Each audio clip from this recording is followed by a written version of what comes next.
tak ja vás tu veľmi rada vítam v tejto rozprávkovej kaviarni. A ja ďakujem za pozvanie, že ma pozvali a že vás budem môcť niečo naučiť o čistení zúbkov. Ja som dentálna hygienička Zuzka a dnes vás troška porozprávam, alebo zoznámim vás so zúbkami, povieme si niečo o nich a naučíme sa ich spolu čistiť. Vytrhli ti už zúbok, tak dnes si povieme, aby ti nevytrhli ďalší. Dobre, čo treba robiť, aby si ich mal zdravé. Kto mi vie na začiatok povedať, čo máme všetko v puse? No, môžeš, Tomáško. Máme jazyk, zuby. Máme tam ešte napríklad slinu, že? A aká je úloha zúbkov? Čo robia tie zúbky? Aby sme vedeli prežívať veci. Perfektne. Akú úlohu má jazyk? Aby sme vedeli, aké majú chuť. Aké máme chute a akú úlohu má slina? Aby sme vedeli prehnúť. Aby sme vedeli prehltnúť, aby sme nemali sucho v puse. Super, si veľmi šikovný, Tomáško. A dnes sa spolu naučíme, z čoho sa taký zúbok skladá. Pozeráme všetci na tento prvý obrázok. Čo je toto? Zúbok. A my toto je čo? Strom. Super, Dominik. Keď sa pozrieme na tento strom, čo je toto? Ako sa to volá? Konáre a listy tvoria korúnu, že? Aj zúbček má takú malú korunku. A čo má tento strom tuto dole, v zemi? Korene, výborne. Aj tento zúbok má korene, perfektne. Kde má tento strom uložené tie korene? Pod zemou. A zúbok, kde máme uložené svoje korene? Ako sa volá to ružové? Jasno, perfektne. Medzi korunou a koreňmi má strom kmeň. A medzi korunkou a koreňmi zuba je takýto priestor, ktorý sa volá krčok. Ako sa to volá? Krčok, čiže si zopakujeme. Strom má veľkú korunu, zub má malú korunku, strom má korene, zub má tiež korene, strom má korene uložené v zemi, zúbok má korene uložené, kde, Klárka? Jasno, perfektne. Strom má kmeň a zúbok má krčok, perfektne. Aby ste si to zapamätali, naučíme sa spolu básničku, dobre? Ja vám budem rozprávať po jednej vete a vy budete za mnou opakovať, čiže ideme spolu, dobre? Ja som zúbok maličký. Opakujte. Mám rád všetky detičky. Usmiatý som, keď som čistý. Len ma Janka pekne čistí. Korunku mám hore. Dole koreň. Každý deň si na mňa spomeň. Takže ideme spolu ešte raz, dobre? Kupko, aj ty. Ja som zúbok maličký. Mám rád všetky detičky. Usmiatý som, keď som čistý. Len ma Janka pekne korunku mám hore, dole koreň, každý deň si na mňa spomeň. Perfektne, ja vám zatlieskam, ide vám to super, Tomáš, Dominik, akože fakt ukážkový, perfektný. A teraz si povieme niečo, ako sa o tie zúbky treba starať. Už vieme, že ich máme v puse, vieme, z čoho sa ten zúbok skladá. Viete, koľko ich v puse máte? Skús povedať, koľko to je? 1, 2, 3, 4, 5, 6, 7, 8, 9, 10. 10? No 10 máš dole a ďalších 10 máš hore. Čiže koľko ich máme spolu? 20. Perfektne. Vy ste tu deti, ktoré máte mliečne zúbky a tých máme 20. Ako sa o ne staráte? Staráme sa o nich tak, že si ich máme umývať večer. Výborne, čistí si ich večer, ráno. Áno, pastou a kefkou si ich čistíme správne. A ako má vyzerať tá správna kefka? Vy ste odo mňa dostali tieto kefky, ktoré držíte v rukách. Keď sa na ne pozriete, tak sa podobá na túto kefku, ktorá je taká usmievavá, že? Kto mi vie povedať, aký je rozdiel medzi touto usmievavou a touto smutnou? Poď ukázať, ktorá sa usmieva. Ktorá sa smeje? Táto sa smeje a Ľubko ukáže, ktorá je smutná. Ktorá je smutná? Táto je smutná, perfektne. A keď sa na ne tak pozriete, prečo si myslíte, že táto je smutná? Môžeš? Má hrboľatú ručku, že?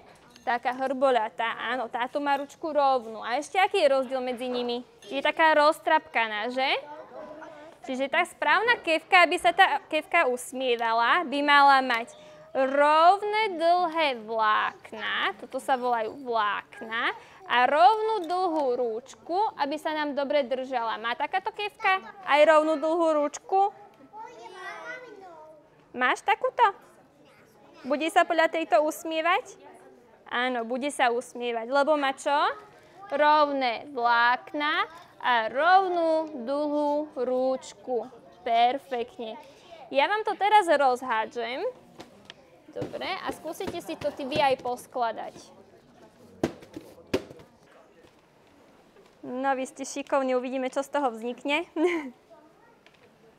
Zatiaľ, čo decká skladajú tie kefky, rodičom beží na platne zo pár slajdov, aby som nemusela komunikovať aj s vami, aj s deťmi. Budem sa skôr venovať tým detičkám.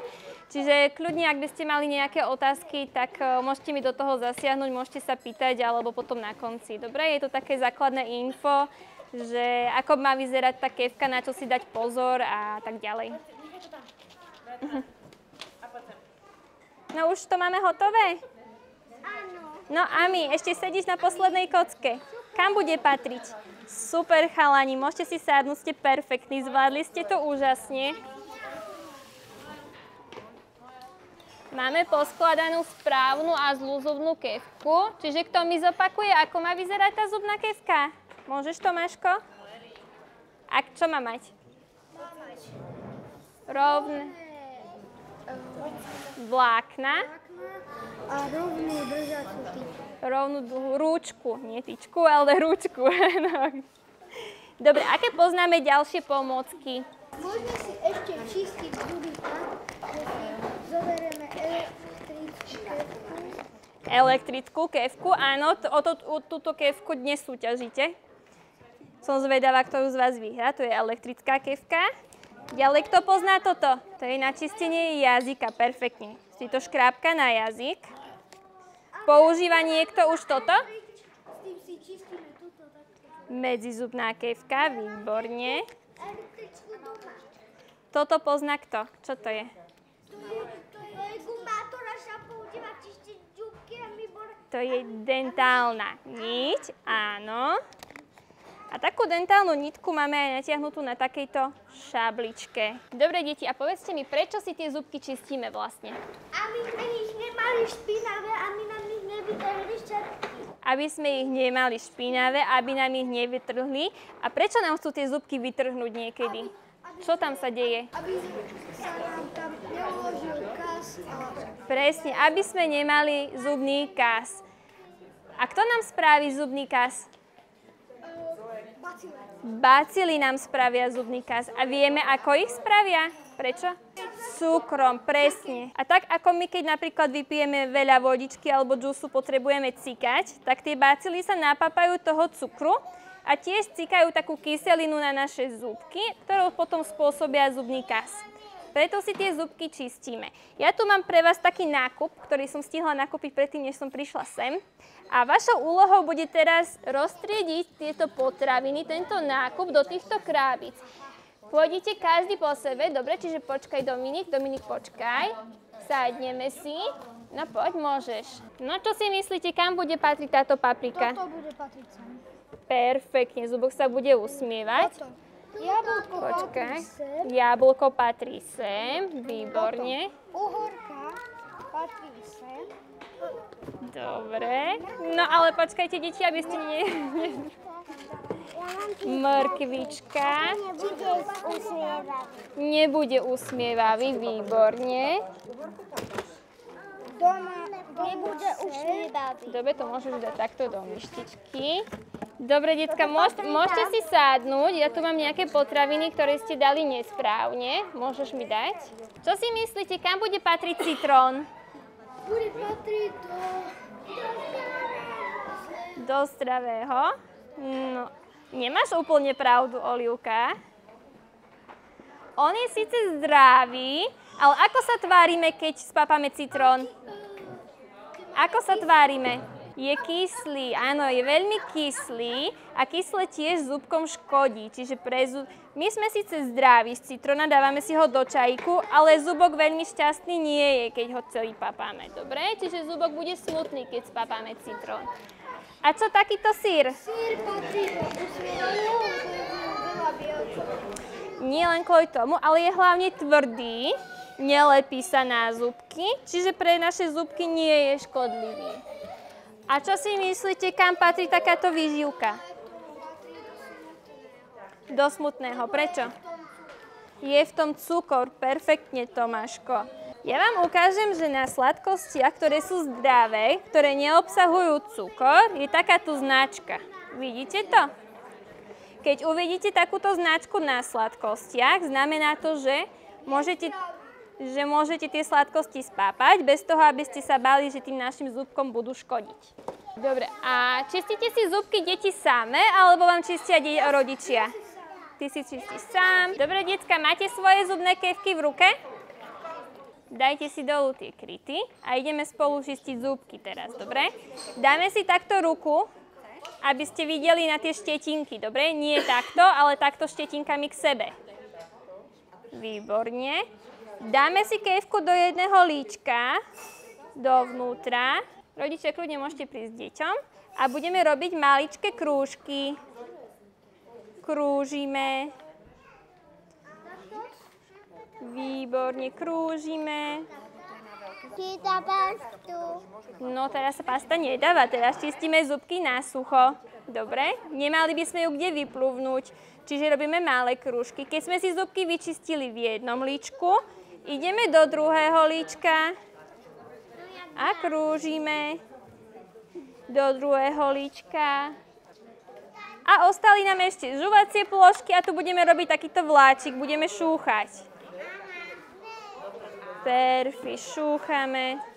Dobre, deti, čím si ešte čistíme zubky? Máme zubnú kefku a vraveli sme ešte o zubnej paste. Perfektne. Máme ju na tomto obrázku a viete, prečo používame zubnú pastu? Pasty sú veci, ktoré nám pomáhajú na zuby. A keby sme si s pastou neumývali zuby, tak by sme ešte... Áno, v zubnej paste sú totiž látky, ktoré sa nazývajú fluoridy, čiže fluoridkovia. My keď si zubky čistíme zubnou pastou, tak vlastne títo fluoridkovia, títo usmievaví smajlici, ktorý som nakreslila, vytvoria na zubku taký ochranný film, takú príľbu, aby nám chránili zubky pred tými kyselinami, ktoré bacily vyprodukujú z toho cukru. Výborne, super. Mali ste už niekedy farbené zubky? Kto bol v zubnej ambulancii? Ruka hore. Super, už ste boli u zubárky. A farbila vám pani zubárka zubky? Nie, farbila. Tak keď prídete ku mne, ja vám tie zubky budem farbiť. A viete, prečo sa farbia tie zubky? Môžeš? Nie, aby ste videli, že kde si tie zubky slabo čistíte. Také pre rodičov odporúčanie na doma sú dostupné vlastne tie detekčné tablety, ústne vody alebo tieto, by som povedala, také detektory. Najjednoduchšie je vlastne dať dieťaťu vypláchnuť tou ústnou vodou, čím po vyčistení iba povyplachuje a kde ostane modré, tak treba tie zuby ešte dočistiť, vychytávať to plak. Tieto tablety sa rozžujú, rozhrízú medzi zubami, jazykom sa to poroznáša po zuboch, dieťa vyplachuje, až pokiaľ nejde čistá voda. Potom sa na seba usmeje do zrkadla a tiež, kde vidíte fialové alebo modré miesta, tak sú to vlastne miesta, kde sú tie zuby nedostatočne vyčistené. Alebo potom takýto tekutý detektor, je to troška ťažšia manipulácia, že to musíte buď nejakou vatovou tyčinkou alebo nejakou štietvočkou naniesť na tie zuby. Robí sa to skôr v tých ambulanciách, čiže na doma odporúčam buď tie tablety, alebo práve tie ústne vody. Je to aj taká hlavne motivácia pre tie deti, prečo si tie zuby majú čistiť. Nejde o to, aby ste ich nachytali, že teraz si zuby nevyčistil, ale aby ste upozornili tie deti, že pozri sa, tam si zle čistil, potrebuje sa tým miestam viacej venovať. To je dostať bežne v drogerii, alebo... Áno, kúpite to aj túto hneď veda. Kúpite tam síce od inej značky, ako je túto na tomto slajde, ale je to bežne dostať aj normálne v drogeriách, alebo v lekárniach, alebo v tých kuraproxových stánkoch, alebo v tých, čo sú nákupných centrách. Ale je to úplne bežne dostupné. Dobre, decka, vraveli sme si, že v puse máme teraz koľko zubov? 20. Čiže máme 20 zubkov. Komu sa už zubok hýbe? Tebe už aj vypadli, že? 4. Komu sa ešte hýbu zubky? Hýbe sa ti zubok, super. A vieš mi povedať, prečo sa ti hýbe? Áno, lebo bude tam dospelácky, trvalý, že? Teraz máš mliečny a potom bude trvalý. Tuto na obrázku, Jakubko, poď sem. Tuto na obrázku, poď tu. Máte vlastne nakreslený, modrý je mliečny zúbok a pod ním spinká váš dospelácky zúbok. Tak ako vy rastiete, tak aj ten dospelácky zúbok sa začína budiť a začína rásť. Zničí korene mliečného zúbka, až nakoniec ten zúbok nemá ako držať v ďasne a vypadne. Preto keď ti vypadnú mliečne zúbky, tak nemajú koreň. Lebo ten dospelácky zúbok, ktorý tlačil ten mliečny, tie korene mliečného zúbka doslova že rozbil, rozpadol ich. Také upozornenie k prerezávaniu, hlavne pre vás rodičov, zhruba v tom 5. 6. veku rodičia sa milia, že sa začnú hýbať prvé jednotky. Je to taký omyl, väčšinou sa prerezáva 6, ale rodič to nespozoruje, lebo nemá predchodcu, ten trvalý zub mliečny, nemá svojho mliečného predchodcu a tým pádom z úst nič nevypadne. Čiže rodič to nejako ani nepostrehne a preto bývajú aj najviac pokazené práve tie trvalé 6. Čiže dávať pozor pri prerezávaní zubov zhruba ten 5. 6. rok a pozerať si tým deťom úplne dozadu. Je úplne ten zubok malý tým, že je za 5, tým pádom sa to prehliadne, dieťa tam nedočistí a tá žuvacia plocha sa pokazí. A tá 6 je taký naozaj že dôležitý pilier v tom trvalom chrupe. Prečo to upozorňujem hlavne na rodičov? Toto je prípad z mojej ambulancie, ktorú som mala nedávno. Neviem, či nie je to veľmi dobre vidieť, keď to takto nastavím, ale je to 11-ročný chalan. To, že vaše dieťa vie držať zubnú kefku a že vidíte, že má v ústach tú kefku v kúpeľni, neznamená, že si tie zuby vie vyčistiť dobre. Čiže tie deti malé, ako tu, keď sú okolo tých 5-6 rokov, oni ešte nemajú tú motoriku takú, aby si tie zuby vyčistili. U tých puberťakov to už je také, že iba držia hryzu do tej zubnej kefky a naozaj tie zuby si nevedia vyčistiť. Čo je najlepšie na dočisťovanie zubov u detí, je takáto jednozväzková kefka, ktorou môžete čistiť kdekoľvek, kľudne aj doma pri telke alebo v kúpeľni už ako chcete. Jej aplikácia je úplne jednoduchá. Priložíte si vlastne vždy k ďasnám a robíte takéto malé krúživé pohyby. Okolo ďasna, ako keby ste chceli olemovať ten zub. Robíte to od vrchnej zuby, spodnej zuby, aj z vnútornej strany. Táto kefka sa používa bez pasty, čiže v ústach nič nepení, nepotrebujete vyplúvať, vyplachovať, čiže ideálne čistiť zuby deťom jednozväzkovou kefkou rodič, manuálnou kefkou kľudne nechajte čistiť deti, aby si zvykali na tú techniku čistenia a aby naberali tú prax, ale aby ste vy vlastne čistili tou jednozväzkovou kefkou. Čo sa týka takých odporúčaní a takých polôh, lebo deti veľa vystrájajú a sú živé, proste chcú niečo robiť, ideálne zo začiatku v obývačke zapnúť si telku alebo nejaké video, poprípade im to zapnúť na mobile. Jakubko, sadni si. Ideálne dať si do sedu, aby to dieťa bolo opreté o vás. Kľudne to môžete praktizovať so svojimi deťmi teraz, ak sa ešte niekde nehrajú. A vlastne povedzte si, že dieťa pozerá telku a vy zatiaľ takto čistíte tie zúbky. Žuvacie plôžky, to isté robíte hore. Potom pôjdete do líčka. Deti si čistia zuby spolu, že majú tie zuby spojené, robia robia malé kruživé pohyby. Vy im čistíte oddelenie, zvlášť vrchné a zvlášť spodné zuby. A nakoniec vpredu. Vpredu je to dôležité, čo deti nemajú radi, je, že keď potrebujete nadvihnúť peru. A robíme malé krúživé pohyby. Vrchné, to isté spodné. Moje deti sú už zvyknuté čistiť to v kúpeľni na schodíku, ktorý majú k umývadlu, že sa posadia tam a tam im čistí zubky, ale kľudne, keď to nezvládajú deti v kúpeľni, môžete čistiť na sucho, bez použitia pasty aj v obývačke. Čo sa týka zubnej pasty, veľa rodičov sa bojí používať fluoridovú zubnú pastu. Naozaj netreba jej veľa, fluoridy sú bezpečné na to, aby mali vôbec nejaký negatívny účinok, alebo že by vôbec prehnalo tie deti, potrebovali by zjesť nejakú celú tubu tej zubnej pasty. Čiže nemusíte sa bať používania tej zubnej pasty s obsahom fluoridov, je to na posilnenie zubnej skloviny. Nie je to nevyhnutné u detí, ktoré majú chrup bez problémov, bez nejakého kázu, ale tam už kde začína nejaké odvapnenie, alebo sú to medové zuby, že dieťa pije z fľaše aj mlieko aj v noci, tam je potrebná ochrana už pomocou tej fluoridovej zubnej pasty.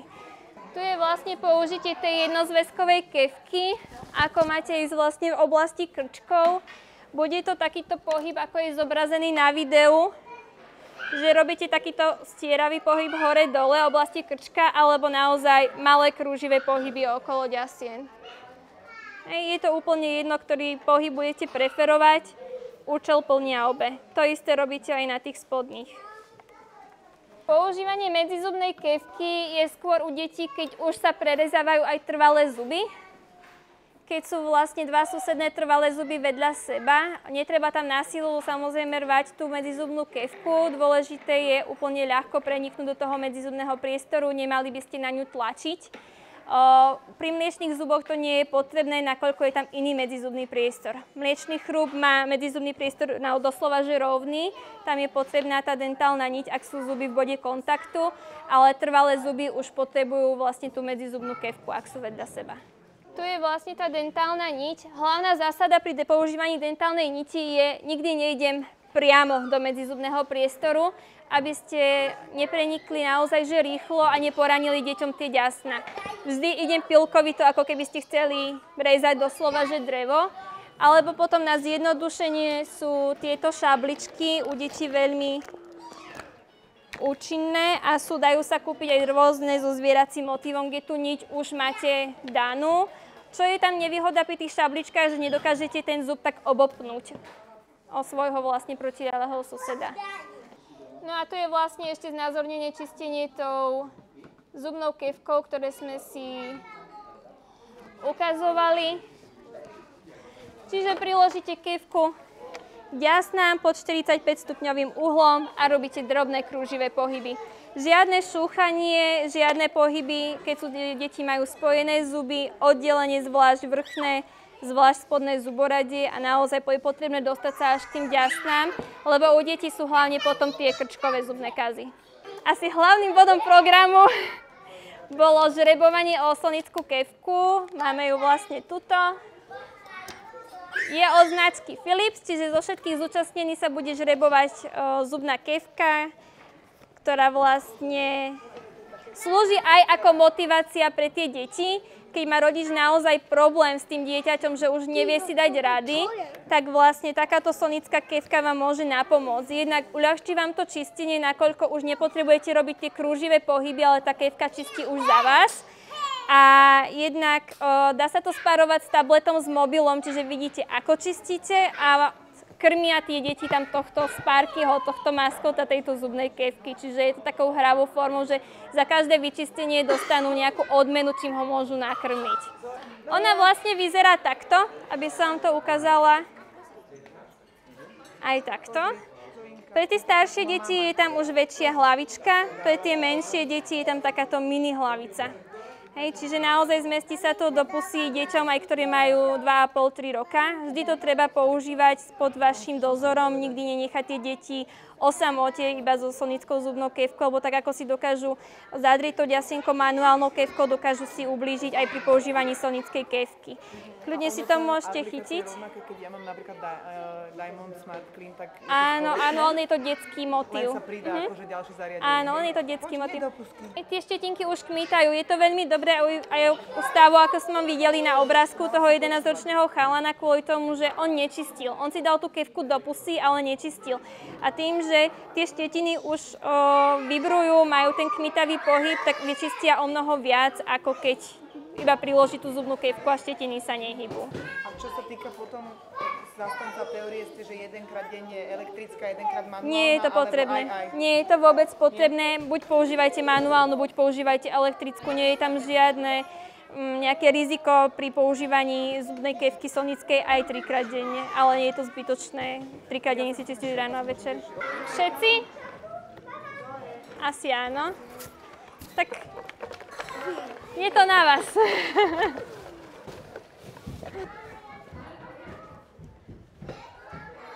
Dominik. Mám pre teba odmenu, že si sa dnes tak super zapájal. Pozri sa. Tuto ti Teťa vyžrebovala. A ja ti teda odovzdávam tvoju novú sonickú zubnú kefku. Dúfam, že si sa potešil. Áno. Čiže ja vám veľmi pekne ďakujem, aj vám, decka. Ja viem, že hodinka je pre vás veľmi dlho. Pre teba nie, ty si už veľký, ale oni sa už chcú hrať. Tak verím, že ste sa niečo nové naučili a že tie zubky budú už len čisté. A vám, rodičia, ďakujem za pozornosť.